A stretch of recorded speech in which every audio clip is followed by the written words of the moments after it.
Hey, what's going on YouTube? It's your man Soul here. Welcome back to the channel. You know what it is when you clicked it. Today we're going to be talking about Ulduar pre-nerf reversions that were announced in yesterday's live stream between the council community members of Wrath and the Wrath Classic developers. So let's jump on in.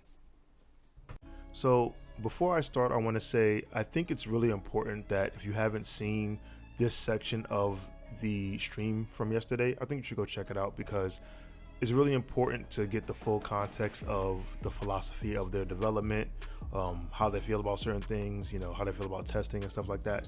Just things that I'm, not going to cover in its entirety here. I think it's important that you get the full context from them. But let's jump on in.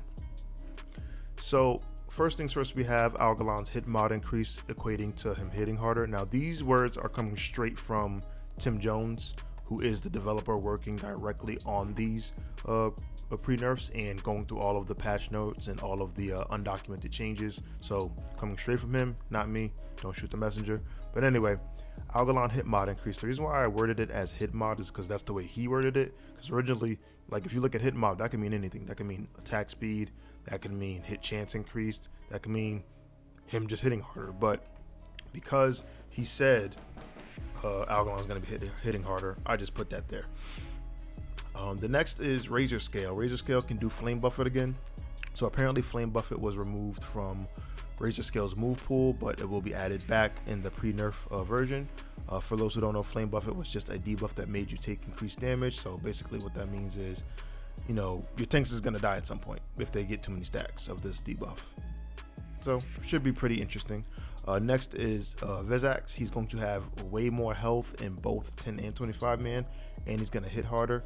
Vezax was always a pretty interesting fight, especially in 10 man, like when you don't have as many resources, right? So him having more health and hitting harder, even though I tend to shit on those kind of changes, for him it might be pretty okay because normally the penultimate boss isn't a pushover, so they don't really need too much changes. And hey, sometimes even the penultimate boss is harder than the final boss itself, looking at like Spine of Deathwing, right? So this is okay for Vezax. Iron Council, Stormcaller's move speed increased. I think this really only has implications if you're not doing the hard mode, or not if you're not doing the hard mode. If you are, doing the meta achievement, and eventually you will be doing the hard mode to get to Algalon. But I listed this because it's an interesting change that wasn't documented in the patch notes changes, or none that I could see. So this was probably a undocumented change that just kind of went under the radar and no one really pointed out. But yeah, he's gonna move faster in the pre-nerf version, so keep that in mind. Next is the Flame Leviathan. The motorcycles or the choppers can't pick up pyrite. And this was pretty interesting because, we've had the iteration of the motorcycles being able to pick up the pyrite for so long, it almost feels like that was always a thing, but apparently it wasn't. And again, pretty interesting change in my opinion. And then second to lastly, we have Hodir. And Hodir got a couple little tweaks. So his original timer for hard mode is going to be back. So, if you go on retail right now, you go into Ulduar, you get to Hodir, he has a 3-minute timer. The original one was 2 minutes, which I have some thoughts about. I'll get to them a little bit later, but we'll talk about that a little later. But 2 minutes is cool, like whatever. The fire change, the toasty fire that the mages spawn. So again, these are one of those things that has been happening for so long. You kind of think that it just happened all the time, where the fire spawned instantly when you begin the encounter, or near instantly, not instantly, but pretty close to the beginning of the fight, right? Instead, it will be on a delay. Now this delay was actually a part of pre-nerf Hodir, where it was randomized between 5 and 10 seconds, or 5 seconds or 10 seconds. And basically this caused a bit of a disparity between each raid group's pull, because if raid group A gets the 10-second fire but raid group B gets the 5-second fire, raid group B is at an advantage and might get the kill over raid group A. And you don't really want that. You don't really want RNG dictating boss kills. So he had mentioned that he's always going to set it to a 10-second delay for the pre-nerf version, which I think is a pretty good change. And then we have XT. And XT, this one kind of kicks off another conversation that I want to get into, but just to go over the pre-nerf version of him. XT, his tantrum lasting 12 seconds instead of 8. And it was mentioned that this version of XT, the 12-second tantrum, wasn't killed by any raid group, right? And that's pretty interesting because you would think that a 4 seconds can be a long time, especially for high octane healing, but for it not to be killed by any raid group in this iteration is pretty interesting. And it was kind of joked about in the stream where they said it might be too difficult for players to overcome. That's why I had put the note, might not be implemented for being too difficult, and to be determined means just after the testing, after the PTR testing, right? And the other developer, whose name escapes me right now, had said that for each of these fights, each of these pre-nerf fights, they're going to implement the hardest iteration of the fight in the beginning, and then scale it down based off of PTR testing, so on and so forth. The problem that I have with this is a couple things. Number one, I think this continues the trend of Blizzard underestimating the player base. And I think with the pre-nerf versions of Ulduar, I think it's a step in the right direction. The thought process is there. But again, I think it's just another underestimating the player base example. I think the reason why Classic gets memed on a lot is because when you see things like historically quote unquote difficult raids being cleared in an hour and a half, 2 hours, like what happened with Sunwell released and got cleared 2 hours later.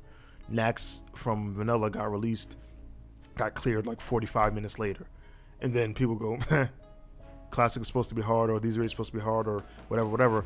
And I get what Blizzard is trying to do, because in the stream, the gentleman has said, we are not going to implement any changes or any versions of any encounter or the raid that didn't exist in its original run.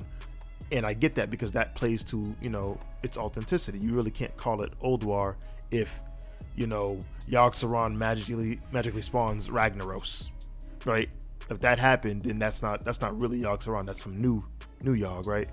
But I think that hurts because we as players have gotten better, especially from 11 years ago when this stuff first came out.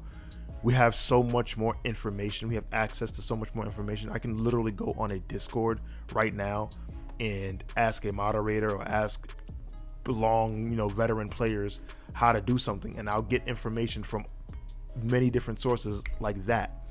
So when you have the ability to do that, but you still are designing in a way that you're pretending like that doesn't happen, I think it shows that you're underestimating the player. So that's why when they had said, oh, this version of XT might not make it because it was too hard, I was like, 4 seconds of increased damage is too hard for players of today to overcome? You're out of your mind.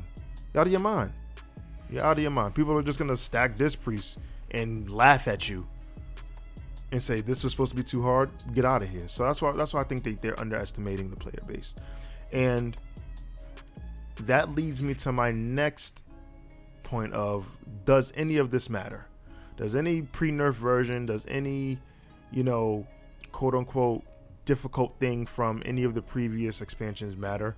And ultimately, yes, because when developers are talking about adding pre-nerf versions, they don't have to. They could just add the version that's on retail, just with a slightly, with a tweak or two to make it implemented into Classic. They don't have to do pre-nerf version.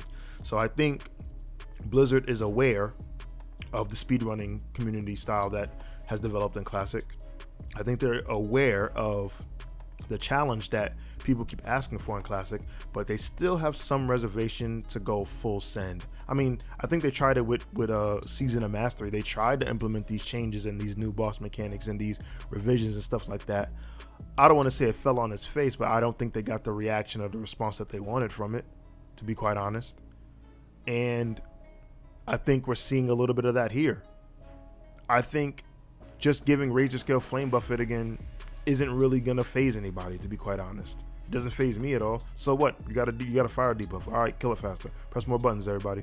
Like, that doesn't really phase me. The players of today are way better than the players from 10 years ago, 11 years ago. If you don't believe me, go look at Insidia's first patchwork kill. Look at the recount meter. Then go on to Warcraft logs and look at one of the first patchwork kills, or look at a patchwork kill from right now. The numbers are drastically different. So I don't think Blizzard is designing for players of today. I still think they are designing for what they see or what they've seen in older videos, which I don't know. To each his own. I'm always going to call for more challenge because I have said before in previous videos that defeating challenge instills a more fulfilling sense of accomplishment, right? If my guild as a raid group, if we clear Ulduar in 1 week, clear it on every hard mode, right? Maybe not no lights, but clear all of the keeper hard modes, all of the previous boss hard modes, and we just working on Yogg, and we'll get him down at some point in the near future. The sense of accomplishment is gone, right? Because my guild isn't really, we're not a speedrunning guild. I think we're above average, but we're not the speedrunning super fast execution guild. So when the average majority, I'm including myself in that, is just waltzing through content, it doesn't really feel that great to me. I think when you overcome a challenge and you kill it, you feel better about yourself. But if there's no challenge, you don't really feel that great. And as of right now, I don't know if the pre-nerf versions of Ulduar will instill enough challenge, especially when you consider that we're getting higher item level gear from this stuff, right? We're not getting the same old 219, 232. We're getting different gear. So I think Blizzard should look at that philosophy again, where they don't want to implement any changes that didn't already happen. Because let's be real, like, if Razor Scale got, on top of this Flame Buffet being active again, if Razor Scale got a 15%, damage increase or health increase, or an increase to the frequency of ad spawning, something small, something minuscule, I think that instills more excitement than just, fighting something in its pre-nerf state. So that's really it for me. Let me know what you guys think about this. Let me know what you think about the Ulduar pre-nerfs. Let me know if you think I'm wrong. Maybe you think ultimately pre-nerf stuff is already where the difficulty level of classic should be. If I'm just, being a try-hard Andy and trying to get as much challenge as I can. But I think this is an interesting conversation. So again, let me know what you guys think in the comments below. But as always, you guys have been great. I've been Soul, and I'm out. Peace.